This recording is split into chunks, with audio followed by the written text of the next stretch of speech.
Television में smartphone में लोग कुछ भी प्रवचन किसी का भी सुन लेते हैं, लेकिन सर्वप्रथम हमें पूछना चाहिए कि क्या यह परंपरागत ज्ञान है क्या? हाँ? अगर परंपरागत ज्ञान नहीं है तो उसमें मिलावटी चीज कुछ हो सकता है। ये 4 संप्रदाय में एक संप्रदाय होना आवश्यक है, इसे पद्म पुराण में बताया गया है। संप्रदाय विहीनाये मंत्रास्त्वम निष्फलमतः। क्योंकि कुछ कुछ लोग, अनेक धार्मिक लोग भी अपने आप को भगवान करके घोषणा करते हैं। कुछ लोग भगवान के भक्त कभी भी अपने आप को भगवान नहीं बोलेगा, मैं भगवान का सेवक हूं ऐसे बोलेगा वो। और आपको भी बोलेगा आप भी भगवान का सेवक बनो, वो सिखाएगा। लेकिन आजकल देखते हैं कुछ कुछ ज्ञानी लोग बोलते हैं कि हम ही भगवान हैं। वो बोलते हैं हमें भी भगवान, तुम भी भगवान, सब आत्मा ही परमात्मा है, ऐसे बोलते हैं। ये बड़ा अपराध है भगवान के ऊपर, क्योंकि भगवान स्वामी हैं, हम सेवक हैं। तो इसलिए सही ज्ञान आपको चाहिए तो इस तरह 4 वैष्णव संप्रदाय हैं, उनमें से हमें स्वीकारना चाहिए। और कैसे हमको मालूम है कि परंपरा में ज्ञान मिल रहा है? हमको सर्वप्रथम चीज हमारे हृदय में परिवर्तन आना चाहिए। एक क्रूर व्यक्ति एक कृपाल व्यक्ति बनना चाहिए, एक स्वार्थी व्यक्ति निस्वार्थ बनना चाहिए, जो अज्ञानी व्यक्ति को दिव्य ज्ञान प्राप्त होना चाहिए। ऐसे परिवर्तन आना चाहिए। हम अनेक लोग मंदिर में जाते हैं भारत में, लेकिन मंदिर में जाकर बड़ा परिवर्तन नहीं लाते हैं जीवन में। एक बार नारद मुनि कलयुग के शुरुआत में ऐसे घूमते हुए गए भारत में, अलग अलग प्रदेश में। देखा उन्होंने कि सब स्थानों में बहुत भीड़ भाड़ है। कुंभ मेला में उन्होंने देखा कि 2-3 करोड़ लोग थे।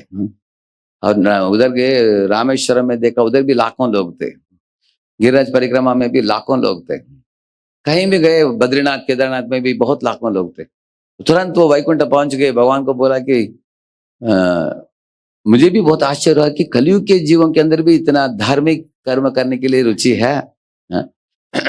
इसलिए भगवान मैं आपके पास ये पूछने के लिए आया हूं कि कितने लोगों को मैं वैकुंठ ला सकता हूं, आप बताइए। कितना टिकट वैकुंठ पासपोर्ट दे सकते हैं आप? कितने लोगों के लिए वीसा दे सकते हैं? भगवान ने नारद को बोला कि जितने लोगों को लाना हो तुमको उतना लाओ, हम ले लेंगे। आप तो शुद्ध भक्त हो, आपके रिकमेंडेशन में जितना चाहिए हम ले सकते हैं, नो प्रॉब्लम। तो नारद मुनि नीचे उतर कर आए।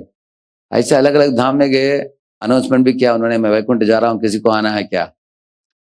कोई व्यक्ति बोला कि हमको जरूर आना है, लेकिन अभी नहीं, हमारा बेटा छोटा है, बड़ा होने के बाद आएंगे। कोई बोला बेटा बड़ा हो गया, विवाह नहीं हुआ, विवाह होने के बाद आएंगे।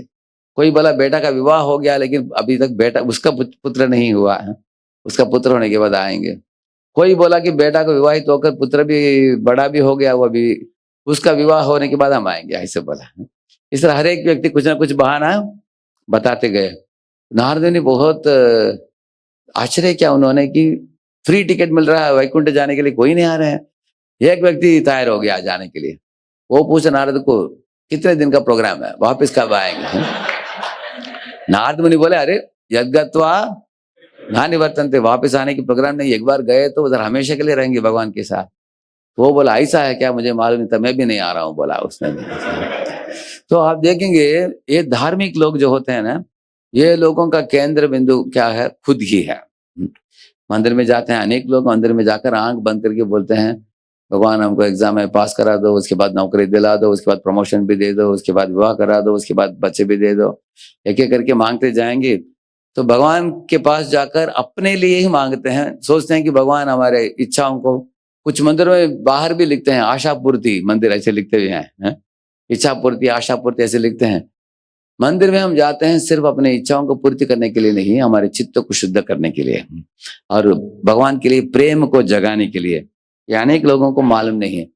हमारी शुद्ध भक्ति का मार्ग जो है भागवत धर्म, ये बताता है कि भगवान हमारे माता पिता हैं। जो बच्चे के पास माता पिता है वो बच्चे को चिंता ही नहीं है उसको। देखिए एक छोटा 6 महीने का बच्चा अगर ठंडी मौसम आने वाला है तो उसको स्वेटर चाहिए, क्या मांगेगा वो माता पिता से? उसके बारे में सोचने वाले कौन है? माता पिता सोचेंगे। इस तरह भक्त को विश्वास है, मुझे जो भी चाहिए, कौन सोचेंगे उसके बारे में? भगवान सोचेंगे। मुझे क्या सोचना है? सिर्फ प्रेम करना है उनको बस। हमको बाकी कुछ काम नहीं है, उनके बारे में जानना है, प्रेम करना है। इसलिए हम शास्त्र को सही ढंग से हम सुनेंगे, हम सिर्फ एक बायस मेटलिस्ट नहीं बनेंगे, हम असली भक्त बनेंगे। जैसे हनुमान महान भक्त है, प्रहलाद महान भक्त है, अर्जुन महान भक्त है, द्रौपदी, कुंती, ये सब महान भक्त हैं। भीष्म पितामह महान भक्त हैं। ये सब लोग शुद्ध भक्तों का उदाहरण है। तो अगर हमारे हृदय में कुछ भौतिक इच्छा भी हो, फिर भी हम भगवान के पास जा सकते हैं। क्यों? भगवान क्या करेंगे? उस हमारे चित्त को शुद्ध करके उसके बाद वो भौतिक चीजों को प्रदान करते हैं, जैसे ध्रुव महाराज को भगवान ने दिया ऐसे। इसलिए हम लोग शास्त्रों को श्रवण करने से हमें सही ढंग से पता चलता है। हाँ? और मंदिर में जाकर शास्त्र श्रवण करने का मूलभूत उद्देश्य क्या है? जिस स्थान से हम लोग आए हैं इस दुनिया में, उसी स्थान में हमें वापस लौटना है। हाँ? जैसे निर्मल पानी कीचड़ बन जाता है जब नीचे गिरता है जमीन में, लेकिन वही पानी को लेकर शुद्ध किया जा सकता है ना। इस तरह हम भी शुद्ध थे, लेकिन अभी अशुद्ध विकार हमारे मन में उठते हैं, जैसे काम, क्रोध, लोभ इत्यादि। मंदिर में जाकर नाम जप करके, हरि कीर्तन, हरि कथा में जुड़कर हम चित्त को शुद्ध करने के लिए हम आते हैं, सीखने के लिए। और मंदिर में भगवान की विग्रह की पूजा आराधना देखकर एक गृहस्थ भक्त प्रभावित होकर अपने घर में भी पूजा करने की इच्छा उसको बढ़ जाता है। चलो हमारे घर में भी एक आल्टर भगवान के लिए बनाएंगे, रोज हम सुबह उठेंगे, हम उनकी भी पूजा आराधना करेंगे, उनको भोग चढ़ाएंगे। इस तरह की इच्छा होता है उनके हृदय में। इस तरह तो इस तरह भक्ति में स्थिरता प्राप्त होता है भक्त को मंदिर में आकर।